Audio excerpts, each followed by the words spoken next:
राधे राधे मेरे प्यारे भाइयों, बहनों, माताओं व बंधुओं, आज मैं आपके लिए लाई हूँ सावन मास महात्म की कथा का 5वां अध्याय। बंधुओं, जिसे सुनने मात्र से आपको भोलेनाथ मन चाहा वर प्रदान करेंगे। बंधुओं, यदि आपने हमारे चैनल को अब तक सब्सक्राइब नहीं किया तो जरूर करें और बेल आइकन दबाना ना भूलें, ताकि आपको हमारी आने वाली सभी वीडियोस की जानकारी सबसे पहले हो सके। बंधुओं, कथा को पूरी सुनने के बाद कमेंट बॉक्स में जय शिव शंकर भोलेनाथ जरूर लिखें। बोलो शिव शंकर भोलेनाथ की जय। ईश्वर बोले, हे सनत कुमार, करोड़ पार्थिव लिंगों के महात्म तथा पुण्य का वर्णन नहीं किया जा सकता। जब मात्र एक लिंग का महात्म नहीं किया जा सकता तो फिर करोड़ लिंगों के विषय में कहना ही क्या। मनुष्य को चाहिए कि करोड़ लिंग निर्माण असमर्थता में 1,00,000 लिंग बनाए या 1000 लिंग या 100 लिंग ही बनाए। यहाँ तक कि एक लिंग बनाने से भी मेरी सन्निधि मिल जाती है। षडाक्षर मंत्र से 16 उपचारों के द्वारा भक्ति पूर्ण मन से भगवान शिव की पूजा करनी चाहिए। ग्रह यज्ञ के साथ उद्यापन करना चाहिए। उसके बाद होम करना चाहिए और ब्राह्मणों को भोजन कराना चाहिए।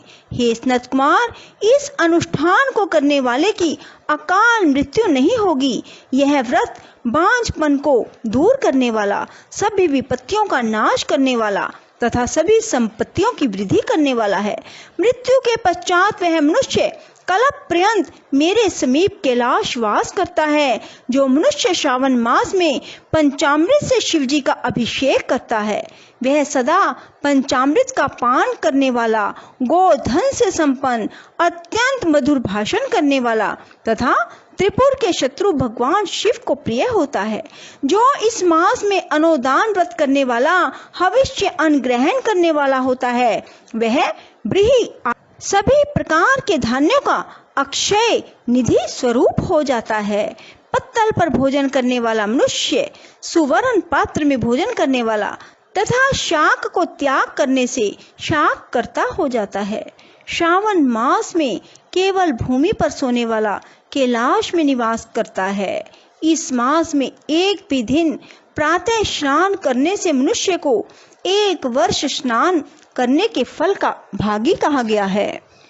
इस मास में जितेंद्रिय होने से इंद्रिय बल प्राप्त होता है। इस मास में स्फटिक, पाषाण, मृतिका, मरकतमणि, पिष्ट धातु, चंदन, नवनीत आदि से निर्मित अथवा अन्य किसी भी शिवलिंग में, साथ ही किसी स्वयं आविर्भूत ना हुए लिंग में श्रेष्ठ पूजा करने वाला मनुष्य सैकड़ों ब्रह्महत्या को भस्म कर डालता है।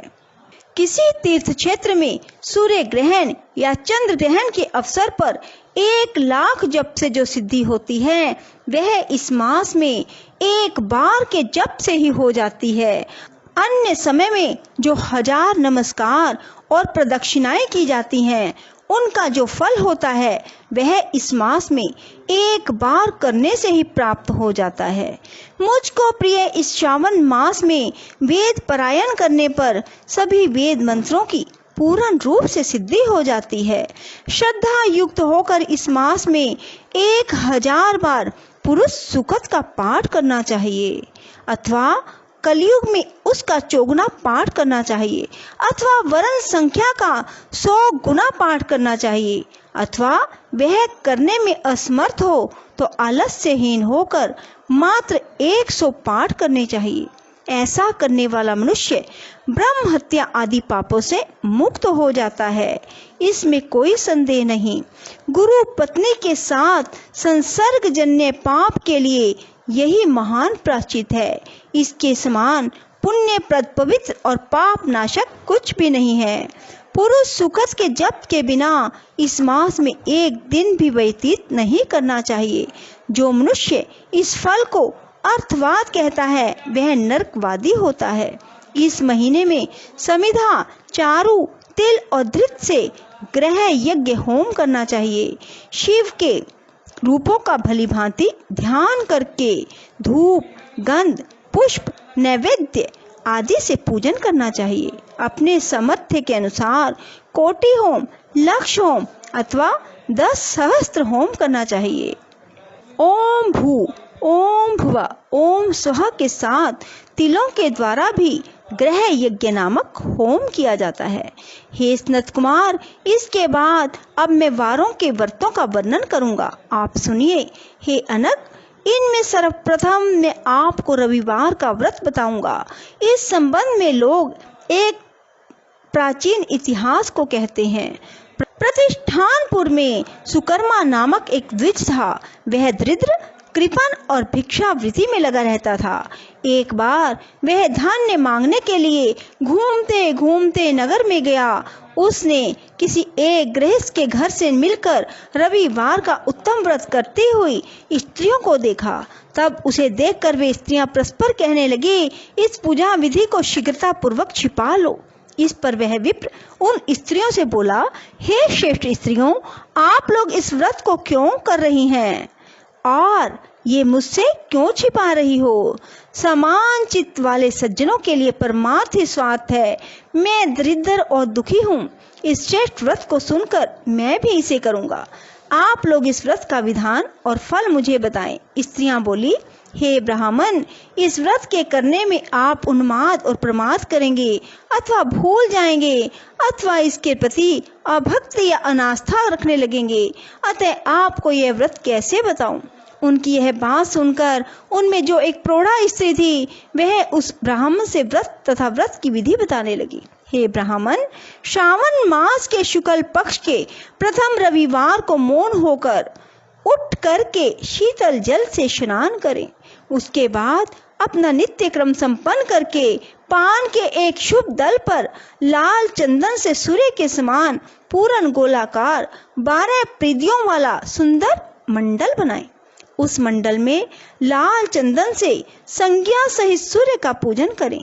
उसके बाद घुटनों के बल भूमि पर झुककर 12 मंडल पर अलग अलग लाल चंदन तथा जपा कुसुम से मिश्रित अधर्य श्रद्धा भक्ति पूर्वक सूर्य को विधिवत प्रदान करें।